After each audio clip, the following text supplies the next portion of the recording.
गाँजाको रेसाबाट बन्ने कपडा, गाँजाको रेसाबाट बन्ने कुनै तपाईँको चाहिँ हानि गर्दैन। त्यसले शरीरमा लाग्ने छालामा लाग्ने रोगहरू सबै लाग्न दिँदैन। र त्यसको रेसाबाट बन्ने कोट म अहिले ग्यारेन्टी गर्न सक्छु, कमसेकम अन्तर्राष्ट्रिय बजारमा $500 देखि $1000 हामी अन्तर्राष्ट्रिय बजारमा पठाउन सक्छौँ एक पिस कोट कपडालाई। गाँजा लाउन दिनुहोस् न, पक्की घर उसैले बनाउँछ नि, राज्यले दिनै पर्दैन। उही वर्षको 20-25 लाख कमाउने भएपछि उसले आफूले बनाउँदैन। आज राज्य तपाईँको चाहिँ यसो खर्क छाना हटाउने 3-2 बन्डिल दिएर चाहिँ एकदम जनतालाई खुसी पार्ने कुरा गर्दैछ। ग्यारेन्टी दिन्छु हरेक नेपालीलाई हामीले यो कानुन पास गरेर अगाडि बढ्यौँ भने मिनिमम हरेक वर्ष 20 देखि 25 लाख ग्यारेन्टी दिन्छु। सम्भावना थिए, धान रोप्ने सम्भावना थियो होला, फलफुल फलाउने सम्भावना थियो होला, कोदो बनाउने सम्भावना थियो होला, गहुँ रोप्ने सम्भावना थियो, भैँसी पालेर दुध बेच्ने सम्भावना थियो होला। 60 लाख युवा त्यो सम्भावना नगरेर किन अरबमा गएका? लोकल रक्सी हाम्रै ज्ञान हो, हाम्रै सिप हो, तर हामीले त्यसलाई प्रतिबन्ध लगाएर माटोमुनि गाड्यौँ। त आफ्नो सिप, आफ्नो ज्ञान, आफ्नो उत्पादनलाई माटोमुनि गाडेपछि त्यो मुलुक सम्पन्न हुन्छ?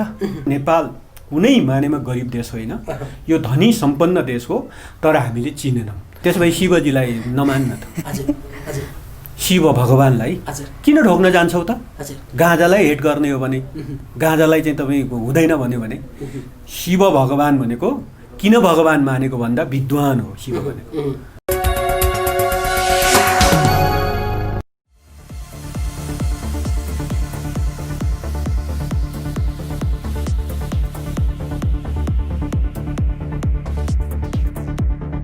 दर्शक नमस्कार, टिभी अन्नपूर्णको कार्यक्रम अनलाइन टकमा यहाँहरूलाई हार्दिक स्वागत छ। म राजु सुवेदी। विविध समसामयिक विषयवस्तुमा प्रस्तुत हुने कार्यक्रम अनलाइन टकको आजको श्रृङ्खलामा हामीले पछिल्लो समय सामाजिक सञ्जाललाई असाध्यै तताइरहेको विषय घरेलु मदिरा र गाँजाको विषयमा वकालत गर्दै आउनुभएका लोकप्रिय नेताद्वय हुनुहुन्छ माननीय शेरबहादुर तामाङ र प्रदेश सभा सदस्य माननीय उषाकला राई। उहाँहरूसँग यो विषयमा आज म केही कुराकानी गर्ने प्रयास गरिरहेको छु। यहाँलाई कार्यक्रममा स्वागत छ। नमस्ते। धन्यवाद। तपाईँहरू ठ्याक्कै हामी आजै बिहान खाने चामल भारतबाट, चीनबाट आयात गरिएका प्रयोग गरिरहेका छौँ, दाल त्यही प्रयोग गरिरहेका छौँ, तेल त्यही प्रयोग गरिरहेका छौँ, तर तपाईँहरू ठ्याक्कै गाँजा र घरेलु मदिरा भन्नुपर्ने अवस्थामा कहाँ आउनुभयो? कसलाई चाहिएको हो यो चाहिँ अथवा जस्तो अब उषाजीले धेरै कुरा राखि नै सक्नुभयो। हजुर, के मुलुकको चाहिँ हामी पछौटे गरिब जुन ढङ्गले हामी बस्यौँ नि, यो पटक्कै होइन। सबैले चिने हुन्छ। तपाईँको मिडिया मार्फत भन्न चाहन्छु, नेपाल धनी मुलुक हो, सम्पन्न मुलुक हो। हामीले चिन्न सकेनौँ। हाम्रै उत्पादन, हाम्रै ज्ञान, हाम्रै सम्पत्तिलाई हामीले प्रतिबन्ध लगायौँ, माटोमुनि मिसायौँ। लोकल रक्सी हाम्रै ज्ञान हो, हाम्रै सिप हो, तर हामीले त्यसलाई प्रतिबन्ध लगाएर माटोमुनि गाड्यौँ। त आफ्नो सिप, आफ्नो ज्ञान, आफ्नो उत्पादनलाई माटोमुनि गाडेपछि त्यो मुलुक सम्पन्न हुन्छ? हुनै सक्दैन नि, त्यो मुलुक कहाँ सम्पन्न हुन्छ? त्यसैले विश्वको कुनै पनि मुलुक आज तपाईँको चाहिँ हिजो भलै कुनै बेला बेलायतले चाहिँ एउटा साम्राज्य फैलायो होला, पोर्चुगलले, स्पेनले साम्राज्य फैलाएर अरू देशबाट लुटेर पनि उनीहरूले आफूलाई चाहिँ सम्पन्न बनायो होला, तर अरू धेरै मुलुकहरूले आफ्नै उत्पादन बेचेर, आफैले बनाएको उत्पादन बेचेर धनी भएका हुन्। तर नेपालले आफ्नो उत्पादन के बेच्छ? तपाईँले अघि भन्नु चामलको उदाहरण दिनुभयो। गत सालको तथ्याङ्क है, 2 खरब 18 अरबको खाद्यान्न किनेर खाने नेपाली, त्यो नेपाली सम्पन्न हुन्छ? 2 खरबभन्दा बढीको चाहिँ खाद्यान्न किनेर खाने हामी, अनि अरबमा गएर जतिसुकै कमाएर ल्यायो भने अरब खरब त विदेशतिर पठाउँदो रहेछौँ त हामी। के अर्थ भयो त त्यो पैसा? त्यसो भएको हुनाले हामी चाहिँ के राखिरहेछौँ भने कमसेकम एउटा 2टा आइटम यस्तो होस् जुन आइटमबाट हामी प्रवेश गरौँ र त्यहाँबाट प्रवेश गरेपछि मुलुकको अर्थतन्त्रमा यसले चेन्ज ल्याउँछ। आज खानाकै खाद्यान्नकै कुरा गरिरहँदाखेरि आज मान्छे 20-25 हजार ज्यालाको लागि 44 डिग्रीको तापमा गएर काम गरिरहेको छ। मलेसिया, कोरिया पुग्नु परेको छ, इन्डियामा गएर कस्तो सस्तो श्रममा चाहिँ काम गरिरहेको छन्। हाम्रो पश्चिम नेपालको त हजारौँ लाखौँ मान्छे इन्डियामा गएर काम गर्छन्। अस्ति भर्खर कोरोनाको लकडाउनको बेला फर्किने बेलामा त बोर्डरमा हाहाकार, यो दृश्य हामीले जुन हेरिरहेछौँ नि हो त्यसले यसबाट कसरी मुक्त हुन सकिन्छ? समृद्धि मुखले बोलेर हुँदैन नि, कामले ल्याउनु पर्यो नि। त्यसैले हामी अलि छलफल त गर्छौँ परिवारभित्र के हुनसक्छ, हामी धेरै कोणमा बहस पनि गर्छौँ। ले यस्ता कतिपय इस्युहरू हामीले रिसर्च गऱ्यौँ, हेऱ्यौँ, अध्ययन गऱ्यौँ। त्यसो हुँदा नेपाल कुनै मानेमा गरिब देश होइन, यो धनी सम्पन्न देश हो, तर हामीले चिनेनौँ र हाम्रो यहाँको सम्पत्ति चिनेनौँ र त्यो सम्पत्तिलाई माटोमुनि गाड्ने, त्यो सम्पत्तिलाई प्रतिबन्ध लगाउने, अनि त्यस पछाडि विदेशको चाहिँ लिएर आएर अरबौँ खरबौँ रुपियाँ बाहिर पठाउने। आज तपाईँ हामीले प्रयोग गरेको मेरो कोठामा बसे देखिरहेका कैयौँ चिजहरू लोकल मेड एउटा पनि छैन। तपाईँको भान्सामा लोकल मेड एउटै पाउनुहुन्न। तपाईँको भान्सामा भएका सामान भाँडा बर्तन के पनि लोकल मेड छैन। तपाईँको बेडरुममा भएका सबै लत्ता कपडा हेर्नुहोस्, कुनै लोकल मेड छैन। नेपालको के हो त त्यसो भए? चिन्ने कुनै चिज छ? त्यस भएको कारणले त्यस्तो कुरामा अब मुलुकको समृद्धि, राष्ट्रको जनताको चाहिँ समृद्धि हो भने हामीले आफ्नो उत्पादन बनाउनुपर्छ र आफ्नो उत्पादनको हिसाबले हामीले जस्तो अघि जुन लोकल कोदोको रक्सीको जुन हामीले प्रसङ्ग ल्याइरहेका छौँ, त्यस्तै गाजरको कुरा हामीले त्यही ढङ्गले पनि अगाडि बढाएका हौँ। ठ्याक्कै यस्तो भयो कि यत्रो उत्पादन हाम्रो छैन, सम्भावनाहरू पनि छन्, पर्यटनका सम्भावना छन्, कृषिका सम्भावना छन्, अरू उद्योग कल कारखानाका अरू तत्काल अन्य आवश्यकताका सम्भावना छन्, तर ठ्याक्कै मदिरा र गाजासँग कसरी जोडिनु भयो भन्ने होइन। तपाईँलाई भनौँ सम्भावना छन्, तपाईँले जस्तै धेरै अरूले पनि क्वेसन गर्नुभएको थियो, किन नगरे त त्यसो भए? सम्भावना थिए, धान रोप्ने सम्भावना थियो होला, फलफुल फलाउने सम्भावना थियो होला, कोदो बनाउने सम्भावना थियो होला, गहुँ रोप्ने सम्भावना थियो, भैँसी पालेर दुध बेच्ने सम्भावना थियो होला। 60 लाख युवा त्यो सम्भावना नगरेर किन अरबमा गएका? एक्ज्याक्टली तपाईँ किन गएको अरबमा? भनेपछि त्यो सम्भावना पनि थियो होइन, अनि राज्यले अलिअलि लगानी पनि गर्थ्यो, अनि त्यो काम नगरेर 2 खरब भन्दा बढीको किनेर खाने हालतमा किन पुग्या भन्दा काम गर्ने त्यो श्रम शक्ति हामीले विदेशमा काम गर्न पठायौँ। अनि यहाँ चाहिँ एकदम हाम्रो श्रम मन्त्रालय, हाम्रो सरकार चाहिँ एकदम चाहिँ तपाईँको चाहिँ श्रमिकहरू चाहिँ बाहिर पठाउने मन्त्रालयको रूपमा खडा भयो। त्यसैले अब ती युवाहरू यही कोरोना पछाडि, हुन त मैले गाजरको कुरा हामीले कोरोनाभन्दा अगाडिदेखि नै प्रसङ्ग लिएर आयौँ, तर पनि कोरोना पछाडि अब लाखौँ मान्छे जो रोजगारी विहीन भएर त्यहाँ रोजगारी गुमाएर फर्किँदैछन् नि, तिनलाई के दिन्छ अब यो राज्यले? तिनी सडकमा चाहिँ रोजगारी देऊ भनेर प्ले कार्डमा सडकमा लाखौँ मान्छे निस्किन थाल्यो भने राज्य सत्ता डगमगाउँदैन? राज्य सत्तालाई नै क्वेसन उठ्न सक्छ। त्यसैले तिनलाई रोजगारी दिने माध्यम के? आज कुनै एउटा पद खोल्नुहोस् त। आज भर्खर मैले सुने, तपाईँ रेडियो तपाईँको उसमै भन्न चाहन्छु, KUKL भन्ने काठमाडौँ उपत्यका खानेपानी लिमिटेड छ है, त्यसले कति 90 जना जतिको यस्तो तल्लो त्यस्तो मिटर हिटर सिटर यस्तो के गर्ने श्रमिकको लागि कामदार खोलेछ। 90 जना कामदार खोले अरे 10,000 मान्छेको त्यहाँ आवेदन परेको छ। छैन, डिग्री गरेको मान्छेले त्यो काम गर्नको लागि चाहिँ आवेदन गरिरहेछ। किन भन्दा हामीले रोजगारी दिन सकेनौँ। त्यसैले तपाईँले अघि कृषिको सम्भावना भन्नुभयो नि, हो, गाँजा खेतीलाई वैधानिक गरौँ, कृषि त्यहीँ जोडिन्छ। किन कृषि त्यहाँ जोडिन्छ भन्दाखेरि तपाईँको चाहिँ जो युवा अब फर्किन्छ नि र गाउँमै बसेको पनि छ नि, उसलाई अब गाँजा खेतीको हामीले अनुमति दिन्छौँ, कानुन बनाएर दिनुपर्ने हुन्छ राज्यले। कानुन बनाएर जब अनुमति दिए पछाडि उसँग मानौँ न 20 रोपनी बारी होला, 10 रोपनी बारी होला, खेत होला, टोटल सबैमा गाँजा खेती भनेर त हामीले कानुन त्यसरी दर्ता गरेका छैनौँ, प्रतिशत तोकेर दिने भनेका छौँ। मानौँ न 20 रोपनीमा उसले 2 रोपनीमा गाँजा लाउने अनुमति पायो होइन, 18 रोपनी जग्गा के बाँझो छोड्छ उसले? ऊ पैसा आउने भएपछि गाँजा कुर्न त्यहीँ बस्छ नि उसले, त्यो युवाले होइन त, उसले गाँजा कुर्न त्यहीँ बस्छ। र 2 रोपनी म ग्यारेन्टी दिन्छु, तपाईँको यो मिडिया मार्फत ग्यारेन्टी दिन्छु, हरेक नेपालीलाई हामीले यो कानुन पास गरेर अगाडि बढ्यौँ भने मिनिमम हरेक वर्ष 20 देखि 25 लाख ग्यारेन्टी दिन्छु। त्यही त मैले हरेक वर्ष तपाईँको चाहिँ देख्दै 2-3 वर्ष 4-5 वर्षभित्र सबै नेपाली करोडपति हुन्छ। म ग्यारेन्टी साथ भनिरहेको छु, किनभने त्यो तथ्याङ्क हामीले हेरिरहेका छौँ नि। हो, अब तपाईँलाई म के बताउन चाहन्छु भने कृषि यहाँ जोडियो। त्यसैले अब गाँजा उसले चाहिँ 2 रोपनीमा गाँजा लायो, त्यो 3 रोपनीमा गाँजा लायो, ऊ 20-25 लाख कमाउने भयो, 30-40 लाख कमाउने भयो। गाँजा मात्रै त्यो छ, म बताउँला, गाँजा मात्र रोपेर बस्छ त? मैले भने नि अर्को जमिन के बाँझो छोडेर चुपो लाएर हात बाँधेर बस्दैन। आफू खानालाई त्यहाँ आम्दानी गर्न थाल्छ नि, रोप्न थाल्छ नि। अब मकै लाउन थाल्ला, गहुँ लाउन थाल्ला, धान लाउन थाल्ला, तरकारी लाउन थाल्ला, अनि एउटा परिवारले 2-3 जना परिवारले कति खान्छ? त्यो उसले बढी भएको कहाँ लान्छ त अब बढी भएको खाद्यान्न पनि उसले मार्केटमा लगेर छोडिदिन्छ मार्केट हुँदै तपाईँको चाहिँ जम्मा भएर सहरसम्म आइपुग्छ अब विदेशबाट आएको 2 खरबको खाद्यान्न विस्थापित गरिदिन्छ यही उत्पादन हुन्छ अब खाद्यान्न पनि खरबौँको खाद्यान्न यही उत्पादन हुन्छ र तपाईँको चाहिँ खरबौँको तपाईँको चाहिँ गाँजा चाहिँ यही उत्पादन भएर अन्तर्राष्ट्रिय मार्केटमा जान्छ तपाईँले मार्केटको कुरा गर्नुभयो कुनै समस्या छैन सबै देशको हामीले हेरेका छौँ हामी त्यतिकै हावाको घरमा गाँजा यस्तो होला उस्तो होला भनेर बोल्या होइनौँ हामीले एकदमै ठुलो एउटा वास्तवमा त्यसको सबै सर्च गर्ने एउटा साथीहरू पनि हुनुहुन्छ उहाँहरूले सबै एउटा फिडब्याक हामीलाई दिइराख्नु भएको छ कि तपाईँको चाहिँ एउटा यस्तो चाहिँ तपाईँ रिसर्च बेसमा हामी उभिरहेका छौँ कि यसको अन्तर्राष्ट्रिय बजार के छ यसको अन्तर्राष्ट्रिय कानुन के छ कुन देशले ती कानुन उल्लङ्घन गर्दै अहिले उत्पादन गरेर बेचेर कति कमाइरहेको छ त्यो सबै चिजहरू हामीले चाहिँ अध्ययन गरेका छौँ त्यसो भएको कारणले बजारको पनि कुनै समस्या छैन र गाँजा भन्नाले फेरि मान्छेले के बुझ्दो रहेछ भने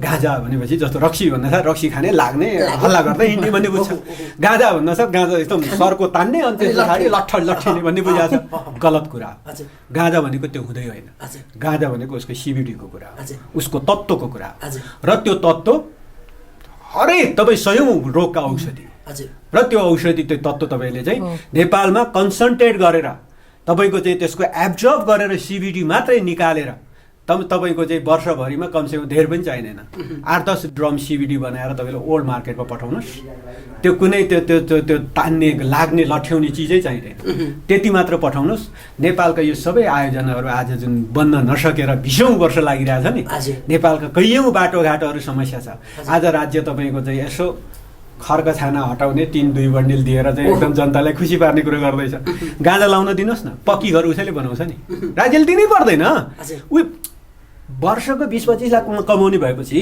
उसले आफूले बनाउँदैन त्यसैले यो सबै चिजहरू छ अब यो सबै चाहिँ डाइमेन्सनहरूलाई अध्ययन गरेरै यसको चाहिँ यस्तो सम्भावनाहरू हेरेरै हामीले यी चिजहरूलाई चाहिँ अगाडि बढाएको तपाईँ यो भनिरहँदाखेरि यसको अर्को पाटो नेपाल जस्तो मुलुक जहाँको नियमन असाध्यै फितलो छ चेतना आम पब्लिकको चेतनाको स्तर हेर्ने हो भने पनि हामी सन्तुष्ट हुने अवस्था छैन यो मुलुकमा गाँजा खेती वैध गरिसकेपछि अहिलेका दिनमा पनि हामी देखिरहेका छौँ दर्जनौं युवाहरू गाँजाकै कारण बिग्रेको भन्ने पनि हामी सुनिरहेका छौँ यो अवस्थामा सबै खुकुलो हुँदा कारणले यसलाई चाहिँ नियमन नगर्दाखेरि त्यसले गर्ने रियाक्ट बारे कतिको सोच्नु भएको छ तपाईँ अब खेतीको कुरा हो हामीले ओपन गर्ने खेती गर्ने अनि खेती गरेर बेच्ने हो अन्तर्राष्ट्रिय बजारमा पठाउने र अहिले कानुन हामीले जुन दर्ता गरेका छौँ त्यो कानुनमा गाँजा चाहिँ जुन नसाको लागि खाने भन्ने कुरा ओपन गरेका छैन त्यहाँ त्यो ओपन गर्ने कुरा हामीले कानुनमा उल्लेख गरेका छैन औषधिको रूपमा डाक्टरको प्रेस्क्रिप्सनको आधारमा त्यसको प्रयोगको कुरालाई भने हामीले त्यहाँ ओपन गर्छौँ तपाईले दर्ता गरेको विधेयक पास हुन्छ लाग्छ तपाईलाई किन पास नहुने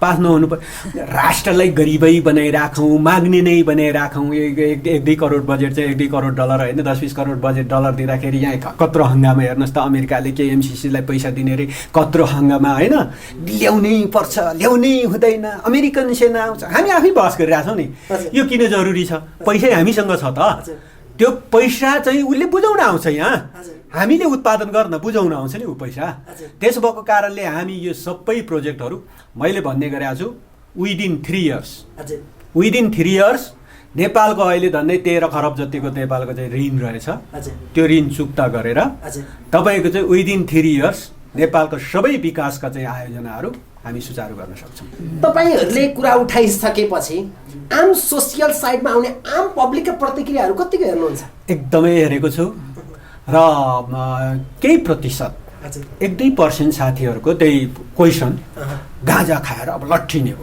हुँदा भाङ धतुरो खाएर म त के भन्छु भने त्यसो भए शिवजीलाई नमान्न त शिव भगवानलाई किन ढोक्न जान्छौ त गाँजालाई हेट गर्ने हो भने गाँजालाई चाहिँ तपाईँ हुँदैन भन्यो भने शिव भगवान भनेको किन भगवान मानेको भन्दा विद्वान हो शिव भनेको शिवले प्रतिपादन गरेको तपाईँको चाहिँ आज योगासनहरू जति पनि अहिले योग विद्या छ त्यो सबै शिवले प्रतिपादन गर्यो सबै आसनको प्रतिपादक शिव हो धेरै औषधिहरूको प्रतिपादक शिव हो गाँजाको प्रतिपादक शिव हो गाँजा चाहिँ खाना हुन्छ र यसले औषधि यो गुण छ चाहिँ यो चाहिँ तपाईँको चाहिँ औषधि हो भनेर पत्ता लगाउने मान्छे र तपाईँको चाहिँ हर्रो बर्रो अमलाको चाहिँ सम्मिश्रणले चाहिँ पेटका रोग निको पार्छ भन्ने चाहिँ शिवले पत्ता लगाएको छ अनि त्यही ज्ञान, त्यही बुद्धि, त्यही विद्वान भएको भएर हामीले आज मान्यौँ, विद्वानलाई भगवान मान्यौँ, कुरा यो हो नि। अनि त्यो भगवानले पत्ता लगाइदिएको चिज चाहिँ हामी प्रतिबन्ध लाउने, अनि भगवान चाहिँ मान्दै त्यो एउटा मूर्ति बनाएर मान्ने, यस्तो पनि हुन्छ हाम्रो संस्कार। त्यस भएको कारणले तपाईँको चाहिँ कुनै पनि मानेमा गाँजाको हो अति सेवन गरेपछि क्षति हुन्छ। जस्तो गाँजा उत्पादन गर्नेले पनि त खाला नि भने, त्यसो भए आमा दिदीबहिनीहरू गाउँमा रक्सी उत्पादन गर्छ, अलिअलि त बेच्छन्, सबै लट्ठ खाएर हिँड्या छन् त।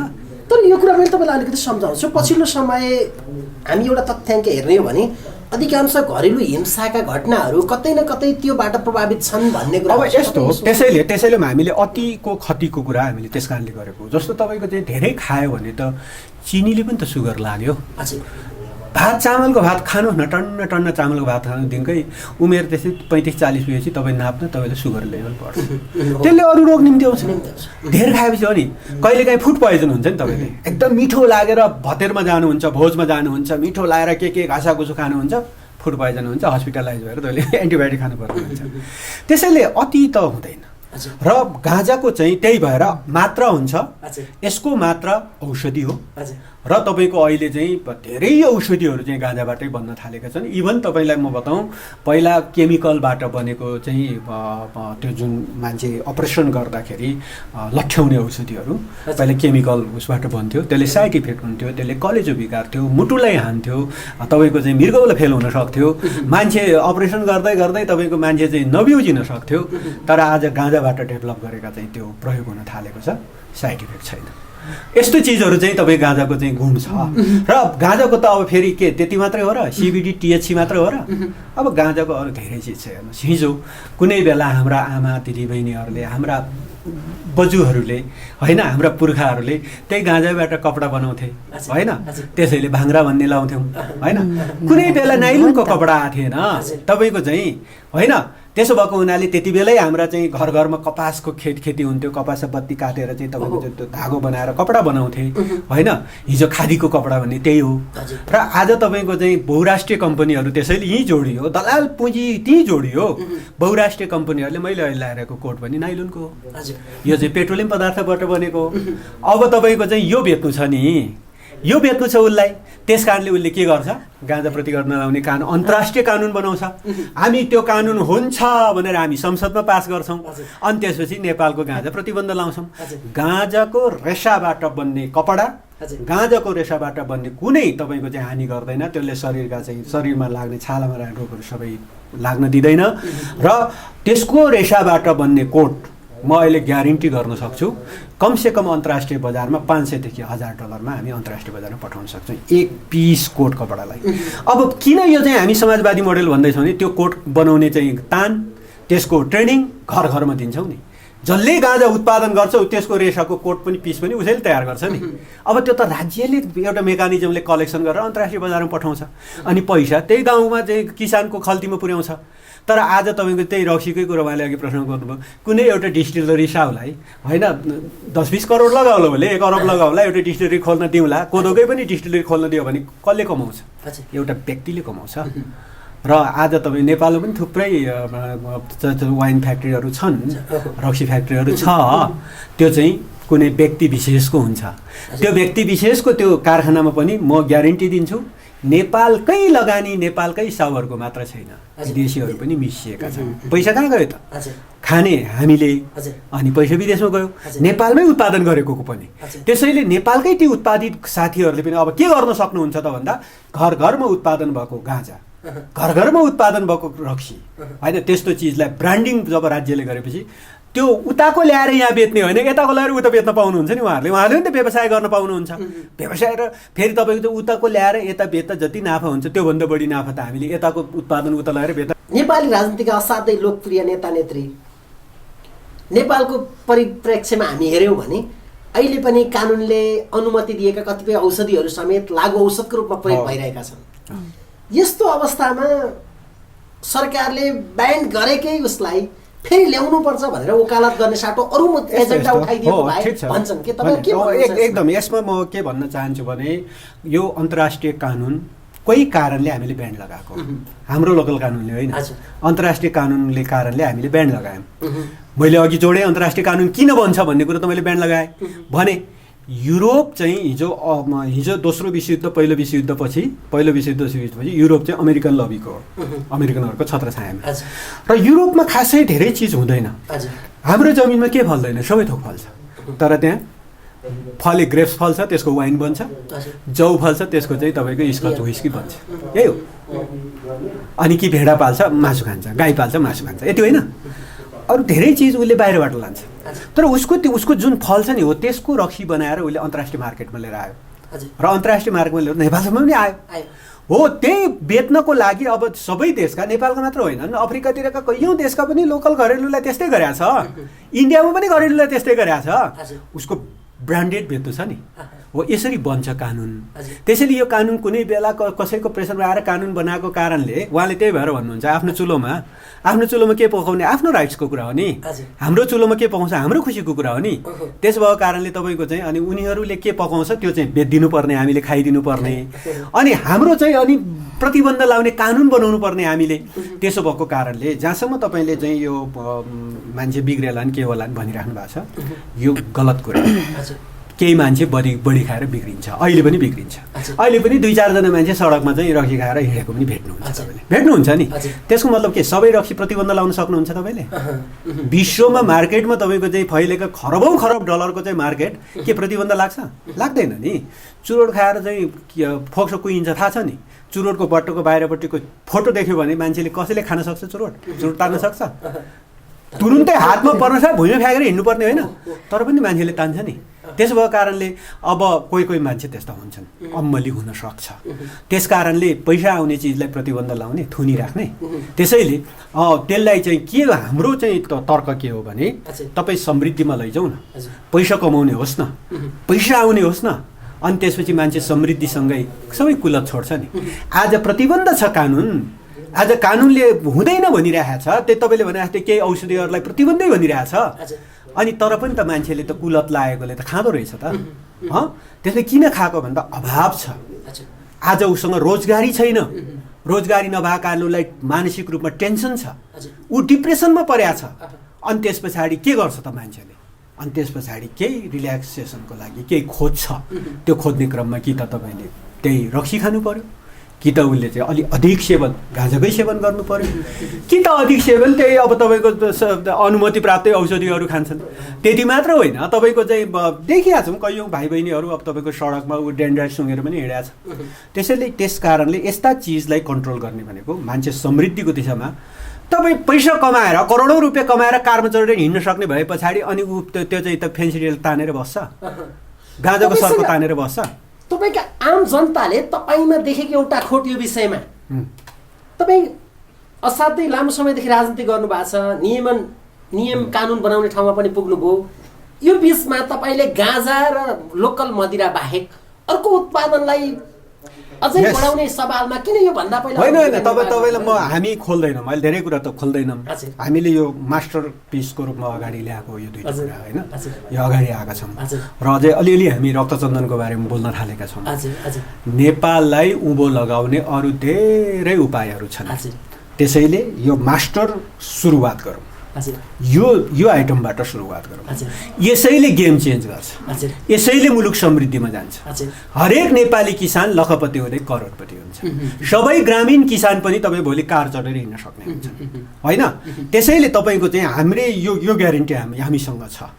गरौँ, त्यो कानुन बनाऊँ, अगाडि बढौँ, घरेलु मदिरालाई ब्रान्डिङ गर्ने प्रोसेस अगाडि बढौँ, गाँजा खेतीलाई नियमन गरौँ, वैधता दिउँ। यस पछाडि तपाईँको चाहिँ अरू धेरै आइटमहरू अब जोडिएर आउँछ। अब मुलुकको समृद्धिको कुरा त्यससँगै जोडिन्छ नि। पैसा नभइकन तपाईँ चाहिँ सडक खन्छु भनेर भयो। आज त्यही भनौँ न, पैसा नभएर होला सायद यही बौद्ध जोर पार्टी चाबेलतिरको सडक देख्यौँ। म हिजो अस्ति हेरेँ, त्यो मित्र पार्कमा एउटा सडक एउटा पिच गरेको थियो अलि अस्ति नै, आज खाल्डो परिरहेछ। कि त त्यहाँ भ्रष्टाचार भयो, कि त पैसै कमी भयो। क्वालिटी कम हो। त्यसो भएको हुनाले तपाईँको चाहिँ अब पैसा भएपछि समृद्धि अगाडि आउँछ। पैसा केबाट आउँछ भन्दा त्यो चिज त हामीले गर्नु पर्यो नि। पैसा आउने चिजलाई माटो मुनि गाड्ने, अनि त्यसपछि पैसा खोज्न अमेरिकाले दिन्छ कि बेलायतले दिन्छ, चाइनाले भारतले दिन्छ कि भनेर उसको गुलामी गर्ने। अनि गुलामी गरे बापत त उसले त अर्कै कुरा गर्दो रहेछ नि त। उसले त नेपाली जनतालाई त हेप्दो रहेछ नि त। आज मित्र राष्ट्र भारतले कति हेपिरहेको छ। तर नेपाल एउटा समृद्ध राष्ट्र चाहिँ धनी राष्ट्र होस् त कसरी हेप्छ? त्यसैले त्यो नहेप्ने वातावरण हामीसँगै छ, क्षमता हामीसँगै छ र हाम्रै उत्पादनले हामी चाहिँ त्यो नहेप्ने वातावरण बन्न सक्छौँ। राष्ट्रवाद भनेकै त्यही हो। त्यो प्लेकार्ड बोकेर नारा लगाएर मात्र राष्ट्र। मान्य शेरबहादुर तामाङ र उषाकला राईले ठ्याक्कै लोकल मदिरा र गाजा भनेर लट्ठाउने र मत्ताउने उत्पादन त्यस्ता वस्तु नै उत्पादन हो, त्यसैलाई वितरण गरौँ भनेर उठाइरहनुको अर्थ कतै कसैले भएन यो देशमै पुरै अस्थिरता सिर्जना गर्ने खालको हिसाबले उत्प्रेरित गरेको छैन भन्ने खालको आरोप पनि लाग्ने। अहिले चाहिँ एकदम स्थिर छ त्यसको मतलब होइन त? होइन एकदम स्थिर भन्ने होइन। किन भन्ने भन्दा राम्रोसँग बुझ्नु भएको छ। त्यसैले म तपाईँकै मिडिया मार्फत भन्न चाहन्छु, बुझ्नुहोस् कुरा। किनभने तपाईँको चाहिँ हामीले यो मुलुकलाई कहिले बनाउँछौँ समृद्ध, कहिले किसानको खल्तीमा पैसा हालिदिन सक्छौँ। यही अहिलेको यही सिस्टम त हामीले धेरै चलायौँ त, यही तरिकाले त धेरै गयौँ नि त। तर के बनायौँ अहिलेसम्म? हामी अनावश्यक ढङ्गले सत्ताको लुछाचुँडीमा लडाइँ गरिरहेको छ।